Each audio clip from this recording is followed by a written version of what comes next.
In the heart of Manhattan, where the elite dined in opulence, a moment of pure unscripted humanity unfolded, capturing the attention of every soul present. The air hung heavy laden with the kind of silence that speaks volumes.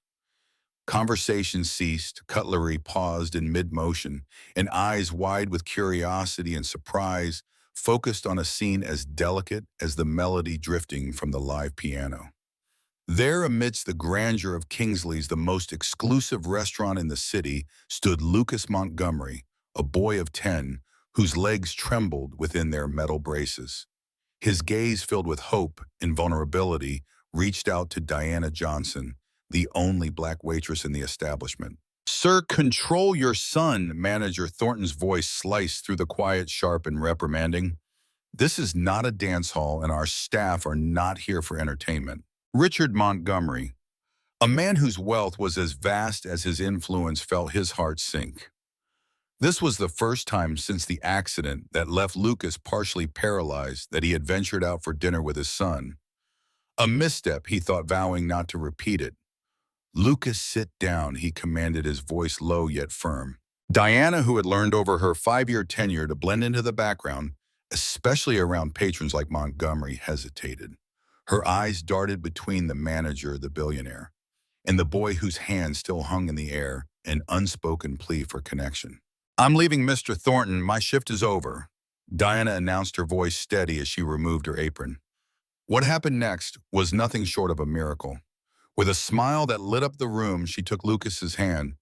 "I can't dance in an apron," she said, her tone gentle yet resolute.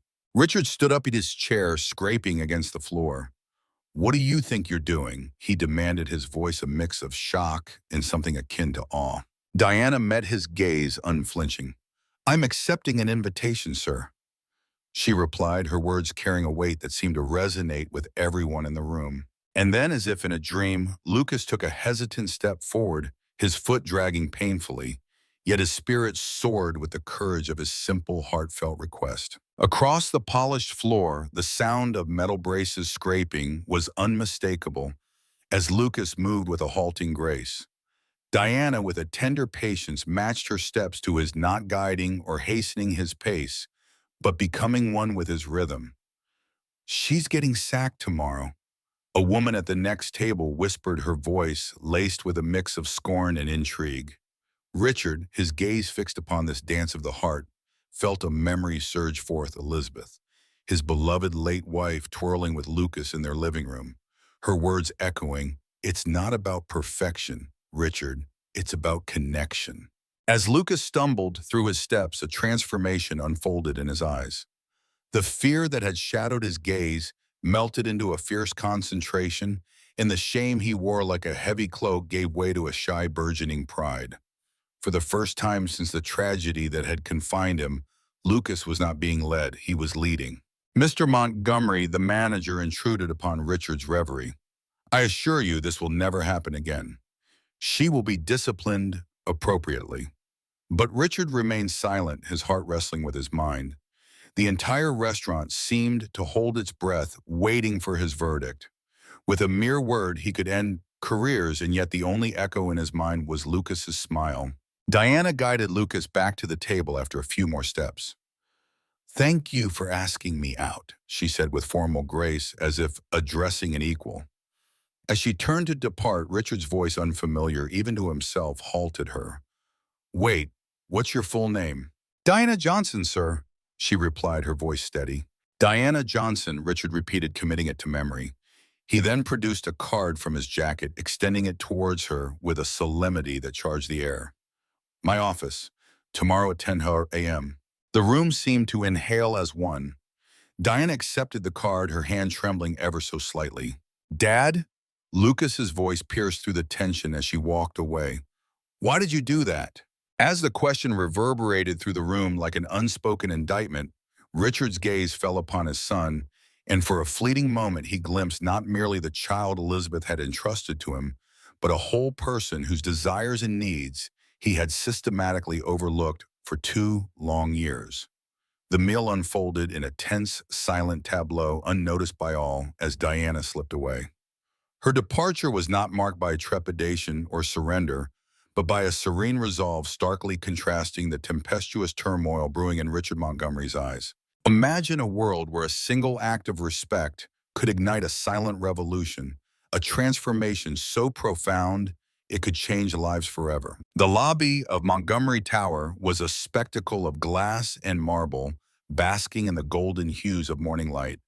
Diana Johnson in her finest attire, a navy blue skirt paired with a white blouse snagged from a sale, felt profoundly out of place. The passers-by, adorned in garments that likely cost more than her monthly rent, seemed to underscore her discomfort.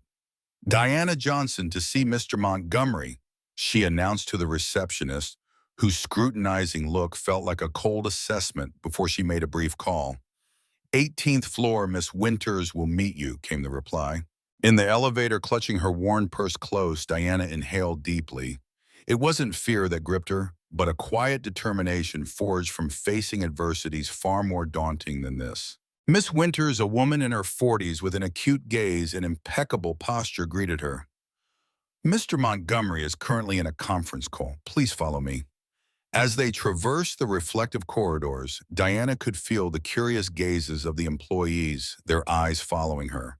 A black woman, an unusual visitor in the executive suites, sparking whispers and speculation. He had you fired, didn't he? Winter's questions, sudden and sharp, cut through the silence. In the stark, sterile waiting room, Diana found herself alone, the echo of her own heartbeat filling the silence. It's a reality we all face, isn't it? Powerful clients snap their fingers, and just like that, people like us, people like me, are cast aside, our livelihoods, taken away in a heartbeat. Winters, adjusting her glasses, seemed to nod in agreement, though her eyes betrayed a hint of disdain. Employees who don't know their place, she murmured. And where exactly would that be? Diana retorted, her voice laced with a mix of defiance and curiosity. But before Winters could respond, her phone shattered the tension with its shrill ring. He'll see you now, she announced, her tone flat, devoid of any warmth. Richard Montgomery's office was an expanse of glass and ambition Manhattan, sprawling beneath like a child's playset. There he stood, Richard himself, his back to the room, his gaze fixed on the city as if it were his to command. Mr. Montgomery, Diana greeted him, her voice steady, formal. Richard turned his face, a carefully composed mask of control. Miss Johnson, thank you for coming. He gestured to a chair, his invitation more command than courtesy. The silence that enveloped them was strategic, a silence meant to unnerve, to provoke confessions. Diana knew this game well. Do you have a background? Richard finally asked, his question slicing through the quiet. Excuse me, Diana responded, her eyebrow arching slightly. Education, college. He clarified, his eyes narrowing ever so slightly. With unwavering focus, Diana replied, bachelor's degree in child development from NYU, an incomplete master's in special education. A flicker of something surprised perhaps crossed Richard's face. And you work as a waitress, he stated, almost as if it were an accusation. I work 3 jobs, actually. The restaurant, a bookstore on weekends, and as a tutor when I can secure students. Her voice was proud, unapologetic. Richard moved to her table, lifting a folder. I did some research on you, Miss Johnson. I wanted to understand who the person was who danced with my son. He opened the folder, revealing images of a community center. Freedom Steps, he read aloud. You founded that 6 years ago. Diana straightened in her chair, her posture reflecting her pride. I co-founded it with my sister Zoe, a dance program for children with physical disabilities. Her voice was thick with emotion, the passion for her cause evident. Richard flipped through some documents, his expression growing more serious. Which is now about to close due to lack of funding. He noted, his voice carrying a weight of understanding, or perhaps something more. Mr. Montgomery, standing before me with a demeanor that betrayed no surprise, was a man who seemed to anticipate the unraveling of events in the next 24 hours. I didn't come here to beg for your charity, I declared, my voice firm, yet tinged with the gravity of the moment. His response was a soft, mirthless chuckle. Then why did you grace me with your presence? He inquired, his tone laced with a curious mix of challenge and resignation. Because you invited me I replied simply, watching as Richard rose again, his movements restless, betraying an inner turmoil he fought to conceal. I want you to work for me, he announced, his eyes locking onto mine with an intensity that spoke volumes of his desperation. A waitress in your home, I blinked, the shock of his proposition momentarily stealing my words. No, he corrected, his voice hardening like steel, as a therapeutic companion for Lucas. Saying his son's name seemed to weigh heavily upon him, his gaze briefly flitting to a photograph on the table, a radiant woman cradling a baby, a snapshot of happier times. I have the best specialist money can buy, he continued, his voice now a torrent of urgency. Physical therapists, neurologists, psychologists. He paused, the words catching in his throat as if they betrayed him. But what you did yesterday, it was just a dance, Mr. Montgomery, I interjected, feeling the weight of his gaze. It was the first time I've seen him smile since the accident. He admitted, the pain in his words palpable. I don't want a dancer for my son. I want someone who can replicate what you did. Follow, not lead. As I observed him beneath the veneer of control, I glimpsed a father lost a man desperate for a beacon of hope. I can offer you 5 times your current earnings, he proposed, his voice now a whisper of promise. Standing, I faced him squarely. No, I said, the words slicing through the tension like a knife. Richard's expression morphed into one of disbelief, as if the word was foreign to him. I won't work for someone who sees my color or my social standing before my capabilities. I explained, my voice calm but resolute, and I certainly won't work for someone who tries to purchase solutions to emotional voids. His face flushed a mix of shock and embarrassment. You're turning down an offer that would erase your financial woes out of pride, out of dignity. I corrected, my heart heavy, yet my resolve unwavering. And because your son deserves more than someone hired to feign care. With that, I moved towards the door, each step echoing my conviction, leaving behind a man whose world for a moment had shifted on its axis. The room fell silent as Diana paused, the weight of her words hanging in the air. Lucas doesn't need more experts, she declared, her voice firm yet compassionate. What he truly needs is the space to forge his own path in life. She turned to face the others, her eyes piercing. You don't know my son, do you? No, Diana conceded, her gaze softening. But I know souls like his.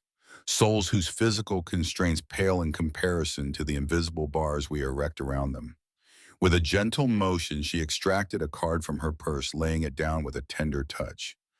Freedom Steps classes Tuesdays and Thursdays at 4 p.m. If you'd like to bring Lucas, the first session is complimentary. As Diana exited, she encountered Winters, who had been eavesdropping from behind the door. You've just turned down an offer from Richard Montgomery, she hissed, her voice laced with disbelief. Are you out of your mind? Diana's smile was enigmatic. Perhaps, but I'd rather be a little mad than be someone's possession. The following Wednesday, the atmosphere at the community center was electric. Diana was at the reception desk when Zoe, her sister and the project's co-founder, rushed over, her voice a whisper of urgency. There's a Bentley parked outside, she exclaimed, adjusting her hijab nervously. And you won't believe who's inside. Peering through the window, Diana caught sight of the opulent vehicle. Lucas sat in the back, his eyes darting anxiously out the window. Richard at the wheel seemed locked in an internal struggle, his hands gripping the steering wheel. He's not going to step inside, Zoe predicted, her voice tinged with skepticism. Men like him don't belong in places like this. Diana's smile was one of quiet confidence, her mind replaying Lucas's determined look during those fleeting moments of dance. Never underestimate the resolve of a son with a mission, she whispered almost to herself. As they watched, the car door opened. Lucas emerged, adjusting his devices with deliberate care. Then, astonishingly, Richard stepped out too, dressed in casual pants and a sweater, in an attempt to appear less imposing, yet his presence still radiated a stark contrast to the modest surroundings. I told you he'd come, Diana murmured, her eyes alight with a knowing glint. Zoe turned to her, curiosity piqued. What did you do? Diana simply smiled, her eyes telling tales of unspoken strategies. Within her modest Bronx apartment, a secret simmered known only in whispers, even to her own sister. Hidden beneath her bed lay a notebook, a treasure trove of observations, notes on children like Lucas and men like Richard Montgomery. Years had been spent in meticulous study, the seeds of a plan sown with nothing more than a dance invitation. Richard Montgomery, ensconced in his world of gleaming skyscrapers and boundless wealth, could never fathom that Diana Johnson, the waitress who had twirled with his son, was more than she seemed. She was a woman on a quest ready to challenge his fortress of solitude and affluence. Here was a truth as simple as it was profound. The most valuable lessons in life are not purchased, but experienced. Freedom's to steps thrived in an old community warehouse, its walls adorned with vibrant handmade posters proclaiming, "Your rhythm, your rules, and every earnest move counts." When Richard and Lucas stepped inside, they were greeted by a symphony of movement children, each with their unique mobility aids, dance freely to the gentle pulse of music. Diana, dressed simply yet proudly displaying the program's logo, approached with a welcoming smile. "Welcome, Mr. Montgomery." She greeted, her voice warm and inviting. Lucas, his eyes wide with wonder, watched as a girl in a wheelchair executed precise spins and a boy with a prosthetic leg crafted a series of intricate steps. "It looks chaotic," Richard remarked, his discomfort palpable. "There is structure," Diana countered, her voice steady. "It's just not the one you recognize." Turning to Lucas, she asked, "Would you like to join in?" His nod was eager, yet his gaze flicked nervously to his father. "Go on," Richard urged, though his voice was tight with tension. "I'll be right here." As Diana led Lucas towards the vibrant group, Zoe approached Richard, offering him a chair. "The first day is always the hardest," she noted, her eyes kind. "For the parents, not the kids." "This isn't therapy," Richard countered, his tone defensive. Upon the gentle query of, "And how has that been working for Lucas?" from Zoe, the studio door swung open, admitting an elderly woman whose presence was as commanding as the ornate cane she leaned upon. Her gray hair was intricately braided, and her eyes held a spark of fierce intelligence. "Dr. Elaine Mercer," Zoe whispered, her voice tinged with awe, neuroscientist specializing in brain plasticity, retired from Harvard. Dr. Mercer's gaze swept over the room, greeting several children before locking onto Richard. "Mr. Montgomery, you've rejected my research proposal 3 times in the last 2 years." She stated, her tone both firm and weary. Richard, taken aback, managed, "Dr. Mercer, I didn't expect to see you here." "I oversee the research program," she explained, her voice steady with authority. "We're studying how non-directive approaches to movement affect neural reconfiguration in children with motor challenges." "Research," Richard frowned, the revelation reshaping his understanding. "I thought this was just a community dance class." Just then, Diana returned, her eyes alight with purpose. Lucas was now exploring movements with another child, his face a canvas of concentration and joy. Freedom Steps is a pilot motor rehabilitation program based on the theory of movement autonomy. She elaborated, her words flowing with the passion of a true advocate. "We integrate adaptive dance with neuroscientific principles." "Why do you work as a waitress if you lead a research program?" Richard's question was laden with confusion. "Because we don't have adequate funding yet," Diana replied, her voice steady despite the sting of rejection. "And because people like you have turned us down 3 times." The realization hit Richard like a wave. "You were Dr. Mercer's assistant on the proposals." Co-author Dr. Mercer corrected, a note of pride in her voice. "Diana has an incomplete master's degree because she had to leave college to care for her sister, but her theoretical work is groundbreaking."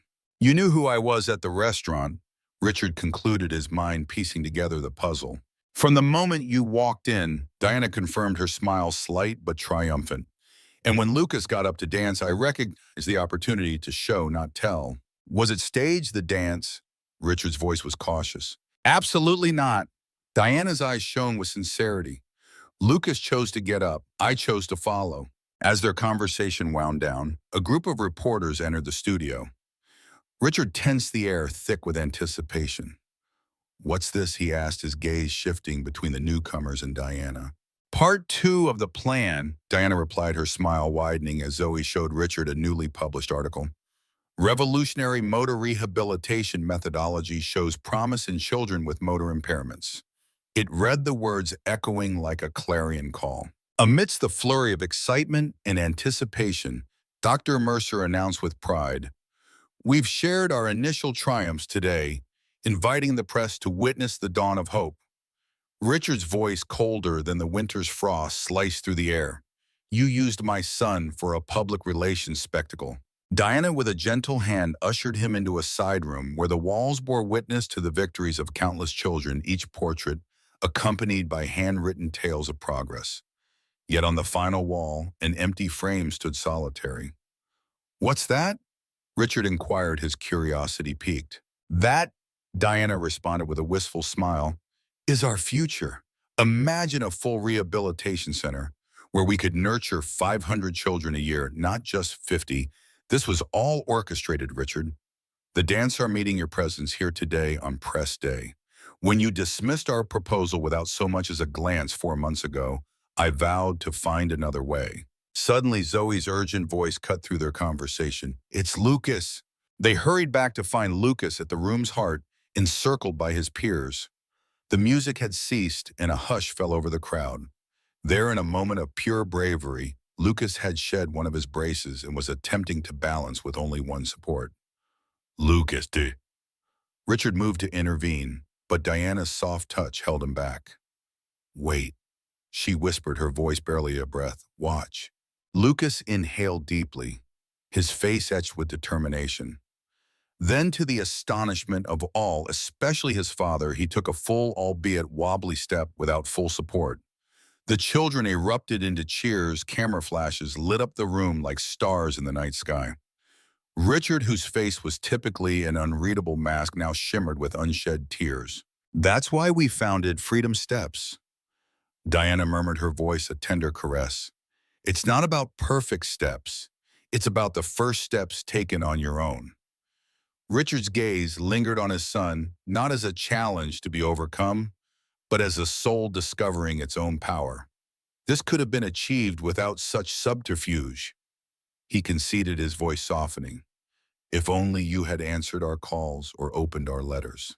The murmur of the crowd swelled as Richard Montgomery found himself cornered, not by the walls of some opulent boardroom, but by the raw, unscripted moment his son Lucas had just created.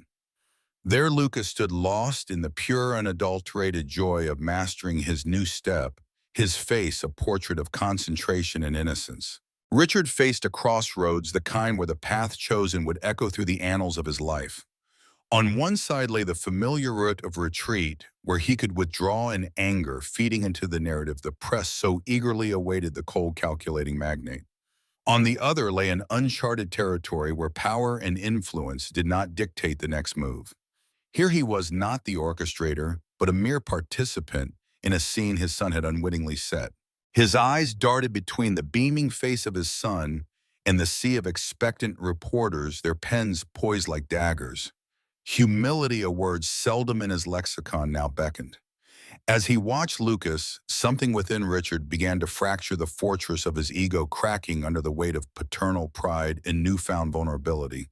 The symphony of privilege and control he had long conducted now played a different melody, one he had never learned to follow. Would he continue to lead, or could he for once follow the lead of his son? Mr. Montgomery, approached by a reporter, was asked, "Could you comment on your presence at Freedom Steps today? Is it true that your foundation rejected funding this program 3 times?" Richard's gaze lingered on Lucas, still oblivious to the political storm brewing around him. Then, in a move that stunned everyone, especially Diana, he smiled. "You know what's hardest for someone in my position?" Richard's voice, loud enough for all to hear, carried a confession. "When we're wrong." A silence thick with surprise enveloped the room. "The Montgomery Foundation," he continued, his voice steady, "is pleased to," in a moment charged with anticipation and camera flashes, Richard Montgomery announced a monumental commitment to fully finance the Freedom Steps program for the next 5 years and to establish a permanent rehabilitation center crafted from the innovative methodologies of Dr. Mercer and Miss Johnson. The crowd gasped, and Zoe's cry of astonishment echoed through the room. Yet Richard's voice was firm. On one condition, he said, his eyes locking with Diana's. Ms. Johnson must retain complete autonomy over the program and its methodology. No corporate interference. 3 months later, the landscape was transformed as bulldozers carved out space for the new Freedom Steps Rehabilitation Center. Though not the most opulent project the Montgomery Foundation had ever endorsed, it was undoubtedly the most groundbreaking. Every corner of the center was shaped by the voices of the children and their families, their dreams and needs woven into the very foundation. Diana, ever vigilant, oversaw the construction, her presence a constant beacon of dedication. She was rarely alone. Lucas, with his indomitable spirit, often joined her, sometimes bringing along other children. And to everyone's amazement, Richard Montgomery himself appeared, his figure, a quiet sentinel amidst the bustling activity. "I never thought you'd actually show up at board meetings," Diana remarked one sunlit afternoon as they pored over the blueprints. "I never thought I'd have to study neuroplasticity at 50. Richard responded, his voice weary but earnest, a scientific article speckled with post-it notes before him. But here we are. Diana eyed him with a mix of curiosity and skepticism. "Is this part of your public penance, or do you genuinely care?" she probed. "Lucas asked to have his second brace removed last week." Richard said, his gaze distant yet focused. "I know, he told me. His previous physical therapist said that would be impossible for at least 2 years. Diana replied, her smile softening the air between them. "But you fired her, remember, because you told me she was wrong, and she was." She pointed to a photograph of Lucas balancing with just one crutch, a testament to his progress. "He's advancing faster than any traditional medical prediction would have allowed." "Why did you never accept my apology?" Richard asked abruptly, his voice tinged with an old unresolved pain. "Because you never truly apologize." Diana answered, her tone gentle yet firm. "You redirected resources, changed policies, funded our vision, but an apology. That was never part of the deal." At the grand opening, 6 months later, the scene was a universe apart from that somber evening in the restaurant. The vast, adaptive space teemed with life, children of all abilities navigating freely with their mobility devices. In the heart of the main hall, Lucas, now adorned with just a lightweight brace on his left leg, orchestrated a small dance routine with 3 other children. His movements, though still restrained, exuded a confidence that no doctor had anticipated. Richard, standing back, observed with a heart full of pride, yet restrained from intervening. "He doesn't need you to hold him anymore," Diana whispered as she approached quietly. "No," Richard agreed, his voice tinged with both relief and a touch of sadness. "But he still needs me to be around. There's a crucial difference." Turning to face her, Richard's eyes softened. "Thank you," he said, his voice simple yet profound. "For what exactly?" she asked, her curiosity piqued. "For teaching me to follow," Richard replied, his gratitude palpable. A journalist eager to capture this moment approached. "Mr. Montgomery, how does it feel to witness your son's progress?" The camera lens focused on Richard, who then turned his gaze towards Lucas, now assisting a younger girl to find her footing. "Proud," Richard said, his voice steady, "not just of what he's overcome, but of what he's created for others." "And what's been the most profound lesson you have learned on this journey?" the reporter pressed. Richard Montgomery, once known merely for his financial prowess, looked directly into the camera with newfound wisdom. "True leaders aren't those who guide others down the path they believe is right, but those who have the courage to follow when someone shows them a better way." A year later, the Freedom Steps program had blossomed, expanding to 3 new cities. Diana, celebrated for her innovation in pediatric rehabilitation, saw her methodologies embraced in hospitals nationwide. Lucas, now relying only on a light cane on challenging days, not only joined a regular school, but also became a youthful ambassador for the program, lighting the way for others to find their own paths to independence. Richard, having journeyed through the labyrinth of life's lessons, unearthed a gem of wisdom. True power isn't about dictating every move, but knowing when to gracefully step aside, allowing others to take the helm. Oh, the irony of a world where the mighty seldom alter their viewpoints, and the meek remain shrouded in the darkness of obscurity. Yet the saga of Richard, Diana, and Lucas shatters these chains, proving that real change blossoms when we dare to trespass those invisible lines that divide us. Imagine the billionaire learning from the humble waitress, or the father humbly following in his son's bold footsteps. Has this tale of a simple gesture of dignity, a spark igniting life-changing transformation, stirred something deep within you? If so, let us keep the flame of inspiration alive. Please subscribe to our channel, for we are the heralds of a truth often overlooked. Profound revolutions do not erupt from grand manifestos or vast fortunes. No, they ignite with the courage of one person's authentic step and another's sage nod of approval. Thank you for joining us on this journey. Your likes, comments, shares, and subscriptions fuel our mission to spread these stories of hope and change. Together, let's continue to weave the tapestry of human connection and transformation.